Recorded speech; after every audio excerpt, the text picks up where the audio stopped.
Edu-Magicians, welcome to the Edu-Magic Podcast with your host, Dr. Sam Fesich. Dr. Sam is a professor of education, author of Edu-Magic, and a pumpkin spice latte fan. This podcast is designed for pre-service teachers. Remember, friends, teaching doesn't begin at graduation, but during that first class at 8 a.m. Let's get this party started. I'm Jesse Lubinsky. I'm Donnie Piercy. Hi, I'm Jeffrey Heil, host of the Partial Credit Podcast, a part of the Education Podcast Network. Just like the show you're listening to now. Shows on the network are individually owned and opinions expressed may not reflect others. Find other interesting education podcasts at edupodcastnetwork.com. Hello, friends, and welcome back to another episode of the Edu-Magic Podcast. This is part 2 of our series and all about taking the Praxis online, and I'm so glad you're joining us for part 2 of this series. Tonight, I have on Teresa Gibbon. She's a Student Success Coordinator at the Center for Excellence in Academic Advising and Student Services from Spadoni College of Education at Coastal Carolina University. Today, we're talking all about tips for taking that Praxis online. I've never had this experience. I've only taken mine in person at the testing centers, and that's nerve-wracking enough. So I know that Teresa has tons of resources and strategies for us when it comes to getting online and taking that Praxis from a remote location. Teresa, welcome to the show. I'm so excited to have you on today. I'm glad to be here. Thank you for having me. Teresa, before we jump into the meat of our episode talking about the Praxis, can you share what you do at Coastal Carolina University?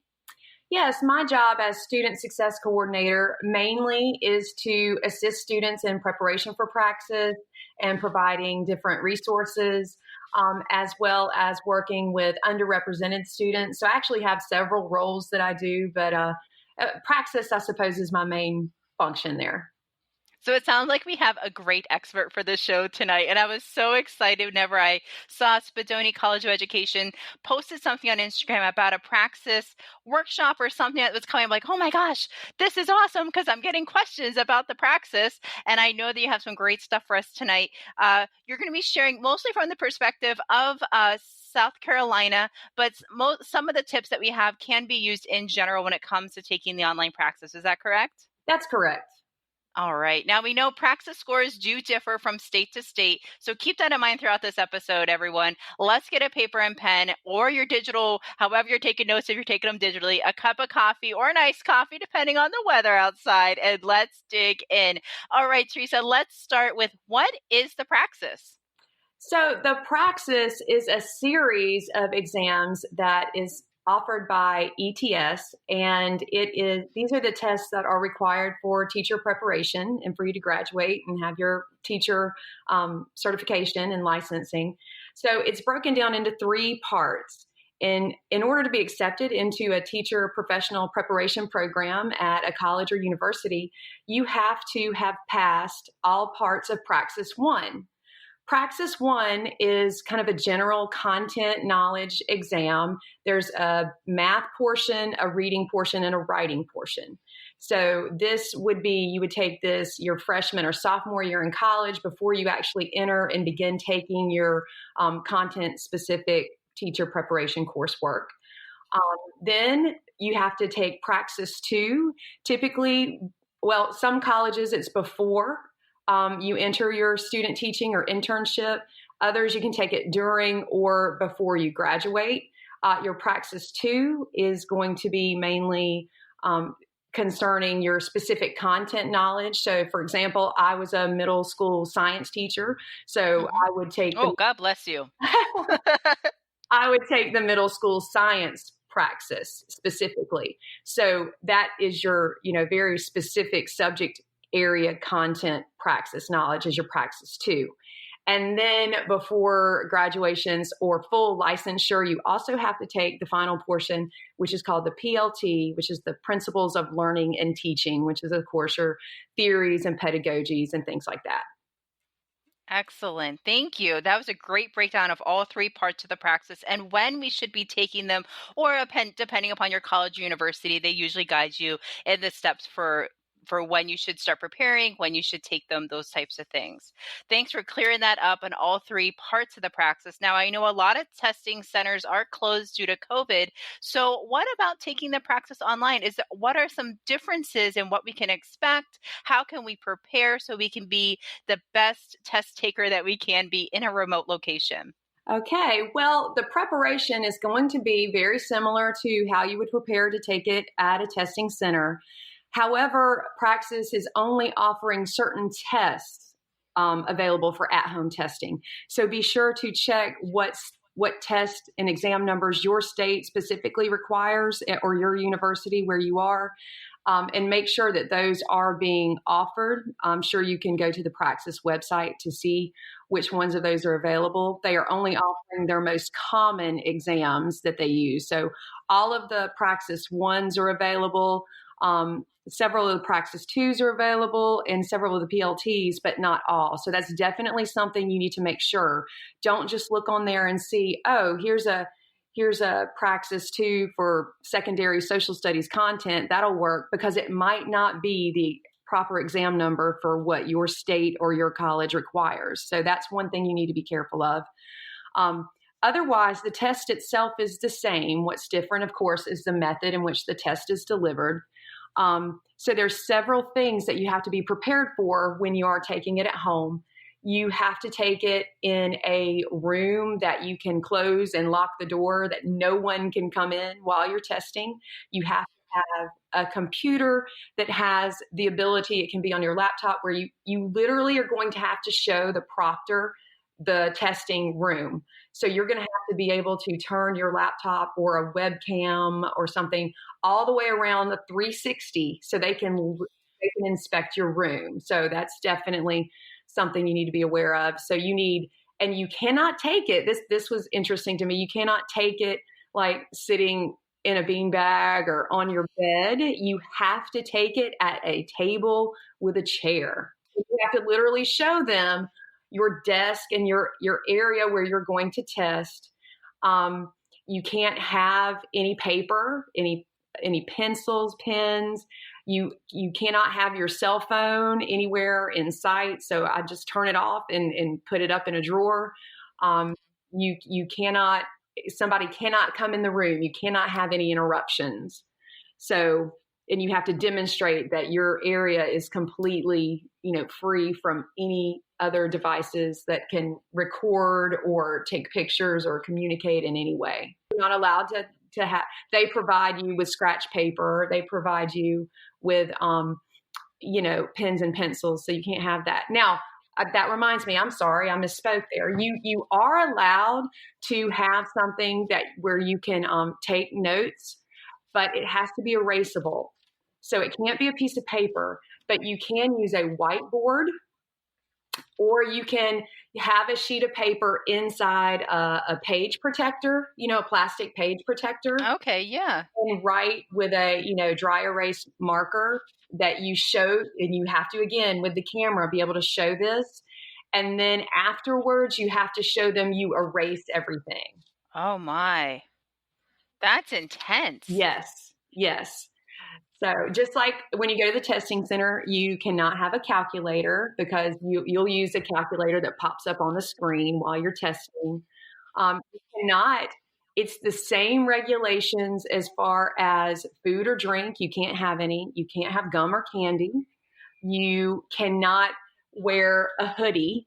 You cannot have headphones. So you will need to speak to the proctor. You cannot use earbuds or headphones that have a microphone. So you have to have an external microphone unless your computer or laptop has a built-in Now, microphone. What about students who require accommodations for their test and they're taking it online? What are some best practices you have for them? Hopefully, if they require accommodations, they've already applied for the accommodations. If you go to the Praxis website and you just search for accommodations, there's an entire packet of forms that they're going to need to fill out and get accommodations approved prior to scheduling their test. So, and that takes some time.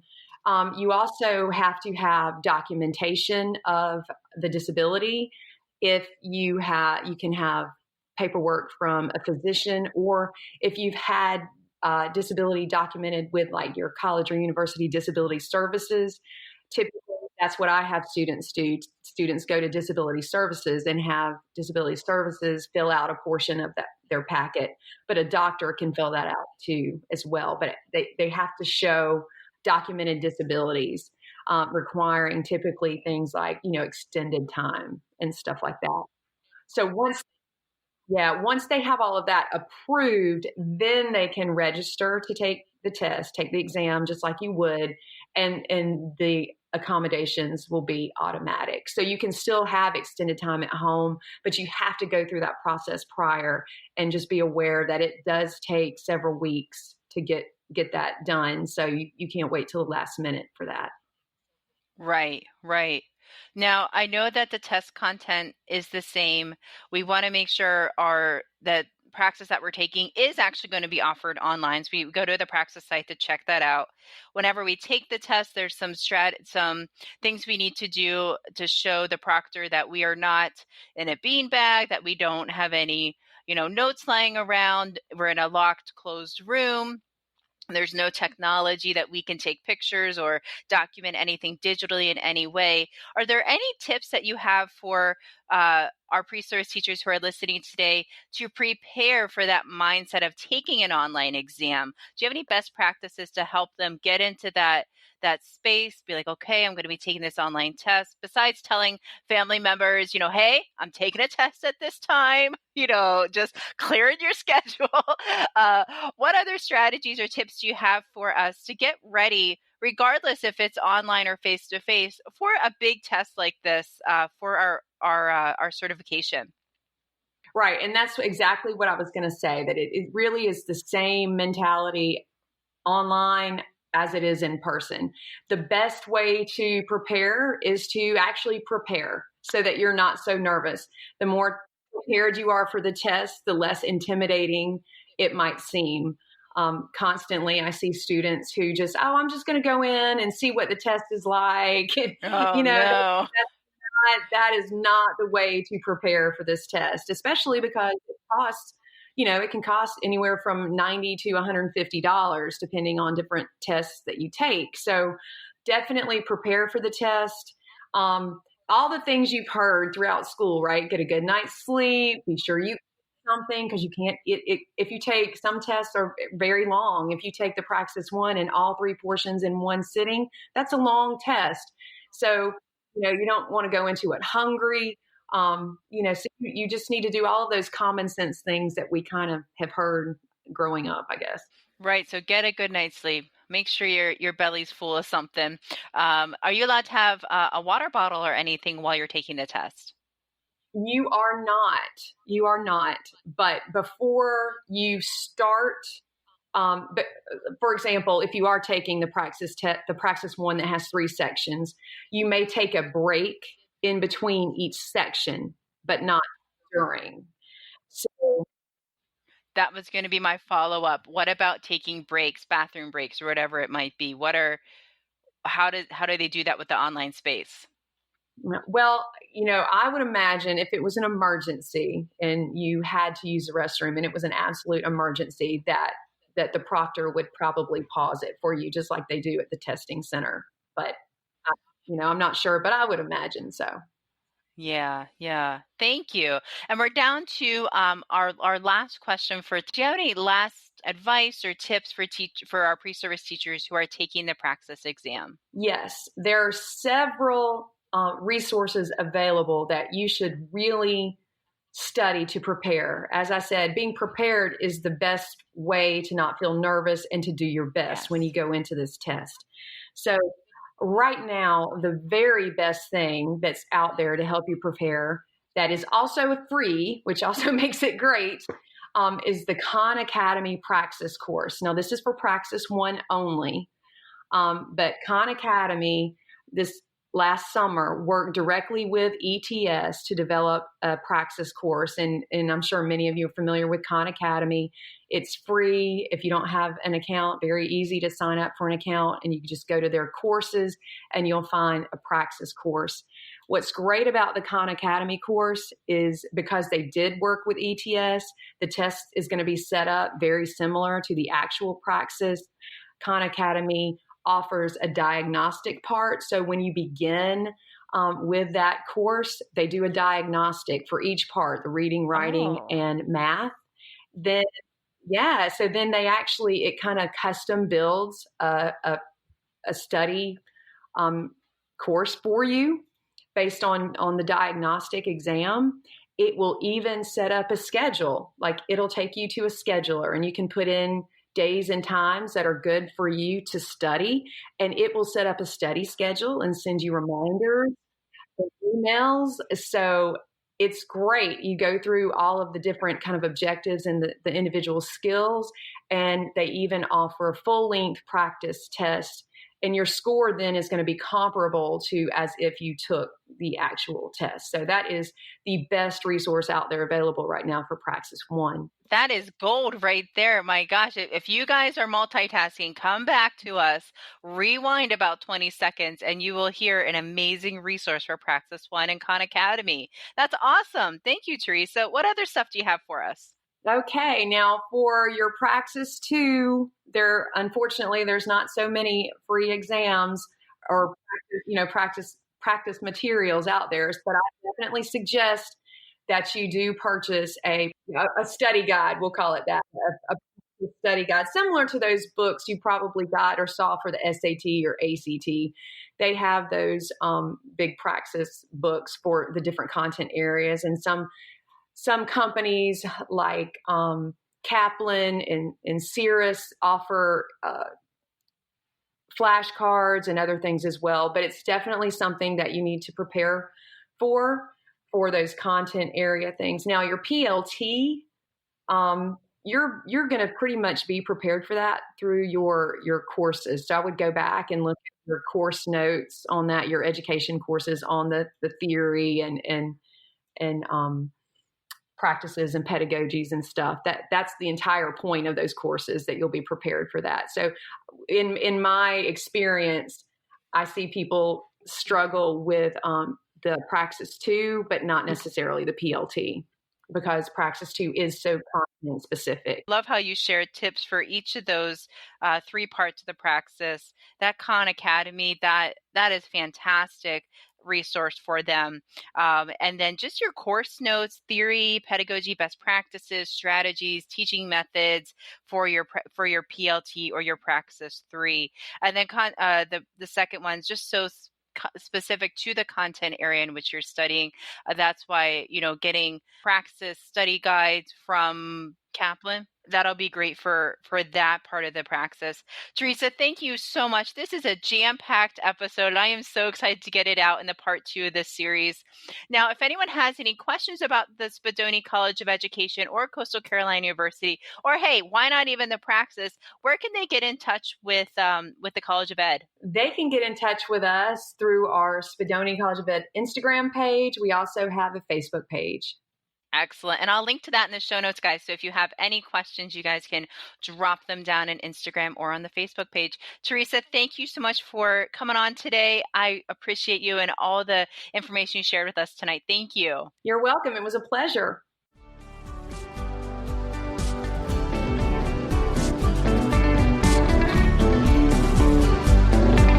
And there you have it, EduMagicians.